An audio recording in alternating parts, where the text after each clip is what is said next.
Hello and welcome to all my dear students. दोस्तों, आप सबका स्वागत है केमिस्ट्री इन एवरीडे लाइफ के सेकेंड लेक्चर में, जहां पे आज हम बात करने वाले हैं क्लीनिंग एजेंट्स, जिसको हम सरफेक्टेंट और सरफेस एक्टिव एजेंट के तौर पे भी जानते हैं। क्लिनजिंग एजेंट बोलते हैं या फिर क्लीनिंग एजेंट्स। तो चलिए दोस्तों, शुरू करते हैं आज का लेक्चर। दोस्तों, वीडियो शुरू करने के पहले मैं आपको बता दूं, अगर आप इस चैनल पर नए हो तो प्लीज़ हमारे चैनल को सब्सक्राइब कीजिए। अगर आपने अभी तक बेल आइकन को प्रेस नहीं किया तो प्लीज़ बेल आइकन को प्रेस करिए, ताकि जब भी मैं नेक्स्ट वीडियो अपलोड करूं कोई भी कंटेंट के बारे में तो तुरंत ही आपको नोटिफिकेशन मिलेगा और आप उस वीडियो को देख के ईजिली केमिस्ट्री समझ पाएंगे। और वीडियो को लाइक और शेयर करना आपको नहीं भूलना है। तो चलिए दोस्तों, शुरू करते हैं आज का लेक्चर। टॉपिक है आज का cleaning agents. Cleaning agents surface activation और सरफेक्टेंट भी बोलते हैं दोस्तों इनको, क्योंकि ये सरफेस पे काम करते हैं। Chemical substances which concentrate at the surface of the solution और interfaces form surface films, reduce surface tension of the solution, and help in removing dirt and dust by emulsifying grease are called cleaning agents or surface active agents or surfactants। तो बड़ी simple सी definition है यहाँ पे, क्योंकि हमने आगे पढ़ा हुआ है एडसॉर्प्शन। और अगर आपको नहीं पता एडसॉर्प्शन क्या है तो दोस्तों, adsorption is a surface phenomenon जो ओनली सरफेस पे होता है ना। जब गैस का कंसंट्रेशन सॉलिड सरफेस जो होता है उसके ऊपर गैस कॉन्सनट्रेट हो जाएगा, मतलब गैस के पार्टिकल्स एक्यूमुलेट हो जाएंगे सॉलिड के ऊपर, ठीक है ना। तो यहाँ पे हम बोल सकते हैं गैस सॉलिड के ऊपर एडसॉर्ब हुआ है ना। तो यहाँ पे वही लिखा है, देखिए आप, chemical substance which concentrate at the surface. तो सरफेस के ऊपर कंसंट्रेशन इंक्रीज होना ना, बल्क में नहीं, सरफेस के ऊपर, ओके, ऑफ द सोल्यूशन और इंटरफेस पे। और वो क्या फॉर्म करेगा, सरफेस फिल्म बनाएगा, एक पूरा एक लेयर बनाएगा, और उसकी वजह से सरफेस टेंशन जो है वो कम हो जाएगा, और उसकी वजह से क्या होगा, डर्ट, ग्रीज, जो भी डस्ट पार्टिकल है वो रिमूव हो जाएंगे, है ना। तो ऐसे एजेंट्स है ना जो यहाँ पे क्या करते हैं, कॉन्सनट्रेट होते हैं, एक फिल्म बनाते हैं, सरफेस टेंशन रिड्यूस करते हैं और डर्ट को रिमूव करते हैं दोस्तों। इसको हम बोलेंगे emulsifying grease called cleansing agent और सरफेस एक्टिव एजेंट और सरफेक्टेंट। तो चलिए दोस्तों, आपने डेफिनेशन लिख दिया होगा, समझ भी आ गया होगा आपको।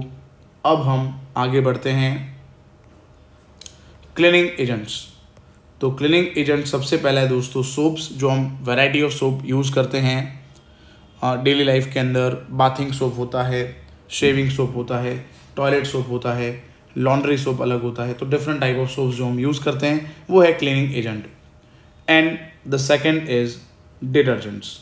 यस दोस्तों, डिटर्जेंट, जैसे कि यहाँ पे कुछ रूटीन डिटर्जेंट हम यूज़ करते हैं। जैसे यहाँ पे मैंने कुछ डिटर्जेंट आपके सामने रखा है, सर्फ एक्सेल। चलिए दोस्तों आगे बढ़ते हैं। सोप्स, सोप क्या है दोस्तों? तो soap and detergent are called associated colloid. Soaps are sodium or potassium salt of higher fatty acid such as lauric acid, that is C11H23COOH, palmitic acid, that is C15H31COOH, stearic acid C17H35COOH, etc. तो ये सब soap के दोस्तों formula हो गए। यहाँ पे soap के फॉर्मूला का मतलब, मेरा कहने का मतलब ये है कि यहाँ पे जो एसिड लिखा है ना, उसमें से H जो है वो हमें रिमूव करना है, और यहाँ पे सोडियम या पोटेशियम आयन जो है वो ऐड करना है ना। तो ये हो जाएंगे सोप। जनरली पोटेशियम ऐड करना फेवरेबल है, क्योंकि पोटेशियम जो है वो हमारी स्किन को सॉफ्ट रखता है। सोडियम सोप से पोटेशियम सोप जो होते हैं वो स्किन को हमारे सॉफ्ट रखता है।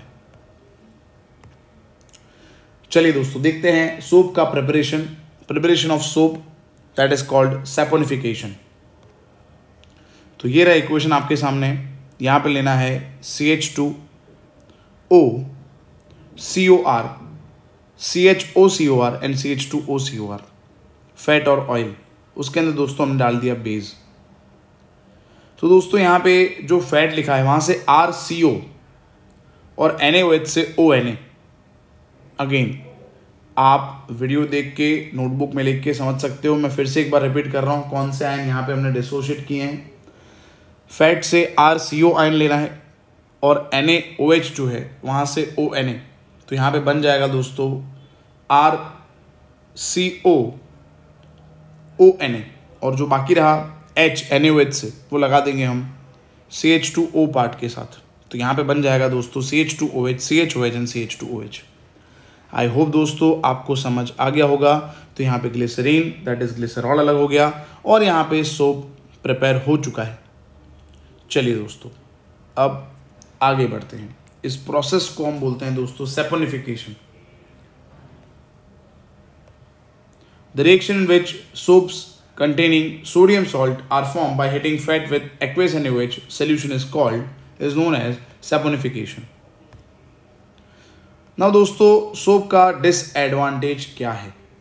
तो soap can not be used in hard water, क्योंकि हार्ड वाटर में होता है कैल्शियम और मैग्नीशियम। जी हाँ दोस्तों, कैल्शियम और मैग्नीशियम की वजह से क्या होगा, यहाँ पे सोप जो है वो प्रेसिपिटेट हो जाएगा, है ना।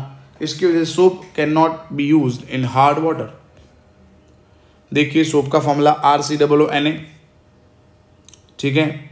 RCOONA जो है उसमें मैंने पहले ही बताया हार्ड वाटर में होता है कैल्शियम एंड मैग्नीशियम आयंस। तो कैल्शियम आयन जो हार्ड वाटर में था या मैग्नीशियम आयन था वो यहाँ पे क्या करेगा दोस्तों, सोडियम जो है ना सोप में आप देखिए, है ना, उसको रिप्लेस करेगा और कैल्शियम वहाँ पे, अब कैल्शियम हार्ड है, हार्ड वाटर के अंदर है, तो इसीलिए क्या करेगा वो प्रेसिपिटेट हो जाएगा, इनसोल्यूबल हो जाएगा। कैल्शियम यहाँ पे बना देगा कार्बोक्सिलेट या फिर मैग्नीशियम कार्बोक्सिलेट जो इनसोल्यूबल सोप है, जो प्रेसिपिटेट हो जाएगा और इसकी वजह से यहाँ पे क्लिनजिंग प्रॉपर्टी जो है वो यहाँ पे नहीं हो पाएगी, क्लीन नहीं हो पाएगा सरफेस दोस्तों। तो इसीलिए soap can not be used in hard water. Insoluble soaps adhere to fibres of the cloth, और यहाँ पे क्या होगा, इनसोल्यूबल जो भी मास बना है कैल्शियम कार्बोक्सिलेट और कौन सा बना था और एक बना था, क्या बना था दोस्तों याद करिए, यहाँ पे मैग्नीशियम बना था ना, मैग्नीशियम कार्बोक्सिलेट, ये स्टक हो जाएगा ग्लू की तरह, कहाँ पे, कपड़ों में या फिर जो भी मटेरियल जिसमें से हम डर्ट दूर कर रहे हैं, क्योंकि ये प्रेसिपिटेट हो गया, इनसॉल्युबल हो गया, इसलिए, है ना, सरफेस के ऊपर ये चिपक जाएगा। आई होप दोस्तों आपको समझ आ गया होगा। तो यहाँ पे सोप वर्क नहीं करता हार्ड वाटर में। Insoluble soaps create hindrance to good washing, और इसीलिए ये जो सोप इनसॉल्युबल रहा वो कपड़ों के वॉश के अंदर काम नहीं आएगा, कपड़ों के वॉश में बाधा डालेगा, ऐसा हम बोल सकते हैं। हिंड्रेंस का मतलब यहाँ पे हिंडर करना, कोई रिएक्शन को स्टॉप कर देना, क्लिनजिंग प्रॉपर्टी को स्टॉप कर देना। गमी मास बन जाएगा ये, जैसे मैंने आपको बताया calcium magnesium carboxylate. Soap can not be used in acidic solution as well. दूसरा लिमिटेशन इसका ये है, एसिडिक सोल्यूशन में यूज नहीं कर सकते because acids present in the solution precipitate the insoluble free fatty acid. Again यही करेगा, एसिड भी यही करेगा, इसको प्रेसिपिटेट कर देगा। Precipitated either to the fibers, मतलब वो चिपक जाएगा, है ना, जो भी फाइबर है उसके ऊपर।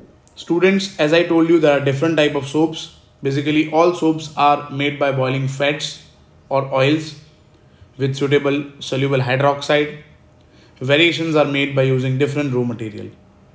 जैसे कि टॉयलेट सोप होता है, they are prepared by using better grade of fats and oils, and care is taken to remove excess alkali. Color and perfume यहाँ पे ऐड करना पड़ता है क्योंकि they are added to make this more attractive, क्योंकि यहाँ पे कोई भी इंडस्ट्रियलिस्ट है, बिजनेसमैन है, उसको अपना जो प्रोडक्ट है वो बेचना है, तो वो अट्रैक्ट करने के लिए यहाँ पे कुछ ना कुछ ऐड करना पड़ेगा, फ्रेग्रेंस ऐड करना पड़ेगा या फिर कलर ऐड करना पड़ेगा। चलिए आगे बढ़ते हैं। Soaps that float in water are made by beating tiny air bubbles before their hardening. Transparent soaps are made by dissolving soap in ethanol and then evaporating the excess solvent. तो याद रखना, transparent soap बनाने के लिए ethanol यहाँ पे use होता है। In medicated soaps, substance of medicinal value are added. In some soaps deodorant are added. Shaving soap जो होता है उसके अंदर ग्लिसरॉल होता है टू प्रिवेंट रैपिड ड्राइंग, क्योंकि शेविंग सोप जो होता है उसमें लंबे समय तक यहाँ पे झाग रहना चाहिए ताकि हमारा स्किन के ऊपर हेयर है वो सॉफ्ट हो जाए और उसको हम इजीली रिमूव कर सकें। तो इसीलिए याद रखिएगा शेविंग सोप जो होता है उसके अंदर ग्लिसरॉल होता है to prevent rapid drying. A gum called rosin is added while making them, it forms sodium rosinate which lathers well. और लेदर झाग अच्छा बने, लेदर अच्छा फॉर्म हो, इसलिए रोजिन ऐड करते हैं। Laundry soaps contain fillers like sodium rosinate, sodium silicate, borax and sodium carbonate. तो इतनी दोस्तों बातें याद रखनी है सोप के अंदर। चलिए दोस्तों अब देखते हैं दूसरा क्लेंजिंग एजेंट जो है that is detergent. Synthetic detergent are cleaning agents which have all the property of soap but which actually do not contain any soap. अंदर सोप तो नहीं होगा, है ना। और सोप का लिमिटेशन था हार्ड वाटर में काम नहीं कर रहा था, पर डिटर्जेंट हार्ड वाटर में भी दोस्तों काम करेगा। Unlike soap, synthetic detergent can also be conveniently used even with hard water. जैसे मैंने आपको बताया, to overcome the limitation of soap we are using detergent. Calcium magnesium salt of detergent are also soluble in water. जबकि वहां पे क्या था, calcium magnesium precipitate हो रहा था, इनसोल्यूबल था। The synthetic detergent do not form curdy white precipitate. Yes दोस्तों, ये गमी मास नहीं बनेगा क्योंकि सोल्यूबल है। Unlike soap, synthetic detergents can be used in acidic solution. दोस्तों सोप के दोनों लिमिटेशन जो है ना, उसको ओवरकम करने के लिए हम पढ़ रहे हैं डिटर्जेंट। तो डिटर्जेंट एसिडिक सोल्यूशन में भी यूज होगा और हार्ड वाटर में भी डिटर्जेंट अपना काम करेगा। डिसएडवांटेज क्या है, unlike soap they are not completely biodegradable.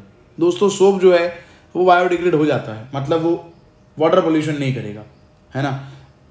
और यहाँ डिटर्जेंट जो होगा उसके अंदर अगर ब्रांचिंग ज़्यादा होगा तो फिर वो डिग्रेड नहीं होगा, नॉन बायोडिग्रेडेबल हो जाएगा। तो उसको बोलेंगे बायो हार्ड डिटर्जेंट, और इसीलिए वो वाटर पोल्यूशन कर सकता है।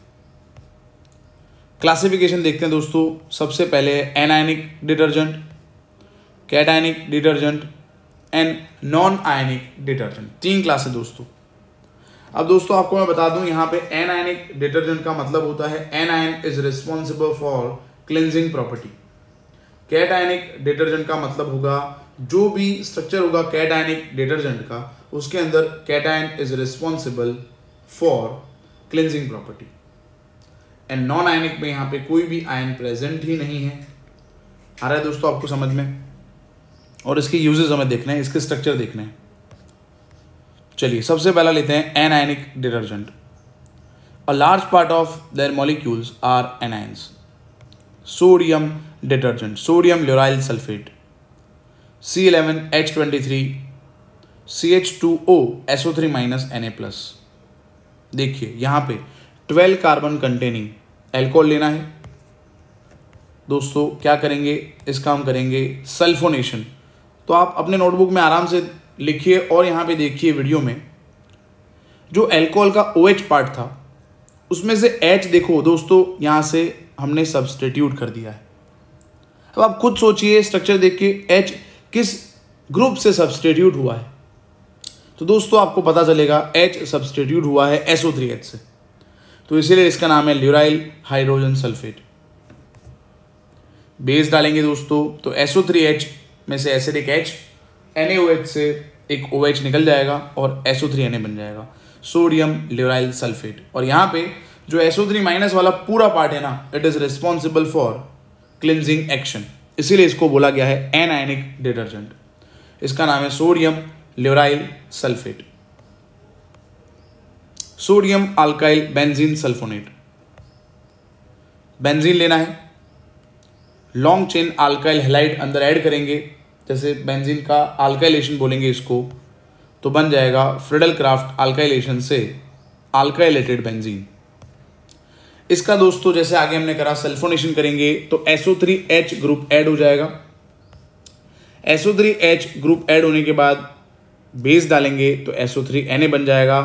जैसे कि आपको पता है दोस्तों, अभी मैंने बताया SO3 माइनस जो होगा it is responsible for cleansing property.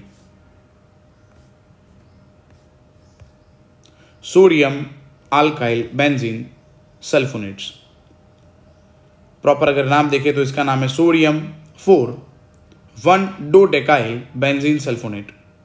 ये रहा स्ट्रक्चर आपके सामने। बेंजीन के एक तरफ कोई भी एक पोजीशन पे आपको 12 कार्बन लिखने हैं, दैट इज CH3 CH2 11, और उसके पैरा पोजीशन पे दोस्तों आपको लिखना है SO3 minus Na+।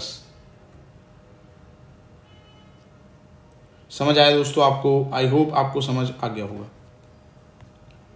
Soft detergent का मतलब होता है ये जो CH3 CH2 11 है ना दोस्तों, है ना, वो स्ट्रेट चेन होना चाहिए तो वो सॉफ्ट होगा। अगर वो ब्रांच्ड होगा तो फिर वो हार्ड डिटर्जेंट बन जाएगा। Phenyl group is attached to the end of the long alkyl chain और any other secondary position. High biodegradability. Hard detergent क्या होते हैं? ब्रांच, जैसे मैंने बताया आपको, ये जो 12 कार्बन है ना वो स्ट्रेट होने चाहिए तो सॉफ्ट है, बट अगर वो ब्रांच होंगे तो वो हार्ड हो जाएगा। पुअर बायोडिग्रेडेबिलिटी मतलब ये बायो हार्ड डिटर्जेंट हुआ जिसमें ब्रांच होगा कार्बन का। चलिए दोस्तों देखते हैं cationic detergents. This are quaternary, that is 4 degree ammonium salts. They are more expensive than the anionic detergent, thus they find limited use. They are used as germicides. Cetyl trimethyl ammonium bromide, bromide की जगह दोस्तों यहाँ पे chloride और acetate भी use कर सकते हैं। बट सिंस मैंने बताया कैटायनिक पार्ट जो होगा it is responsible for cleansing action. Cetyl मतलब आप लिख दीजिए 16 कार्बन, ट्राइमिथाइल मतलब 3 CH3 लिखने हैं, अमोनियम मतलब ऊपर लिखना है प्लस, और ब्रोमाइड मतलब Br minus. And last is non ionic detergent. This are monoester of polyhydric alcohol और polyethers. Liquid dish washing detergent are non ionic type. यहाँ पे लिक्विड डिश वॉश जो होता है वो होता है दोस्तों नॉन आयनिक टाइप, आपको याद रखना है। देखिए यहाँ पे स्ट्रक्चर बनाया हुआ है। सबसे पहले यहाँ पे लेना है स्टेरिक एसिड और उसके अंदर ऐड करना है पॉलीइथिलीन ग्लाइकोल ताकि यहाँ पे फॉर्म हो जाए नॉन आयनिक डिटर्जेंट। बड़ा ही सिंपल है ये, इसमें बिल्कुल भी आपको डाउट नहीं होगा, आई होप। तो दोस्तों मैं फिर से रिपीट करता हूँ, एनायनिक डिटर्जेंट जो है दोस्तों वो हमने पढ़ा, मैं आपको उसका यूज़ बताता हूँ। टूथपेस्ट में एनायनिक डिटर्जेंट यूज़ होता है एंड हाउस होल्ड वर्क में एनायनिक डिटर्जेंट यूज़ होता है। कैटायनिक डिटर्जेंट के अंदर जर्मिसिडल प्रॉपर्टी होते हैं, है ना, उसके लिमिटेड यूज़ हैं। हेयर कंडीशनर में यूज़ होगा दोस्तों ये, और नॉन आयनिक यूज़ होगा डिश वॉशिंग के अंदर, लिक्विड डिश वॉशिंग।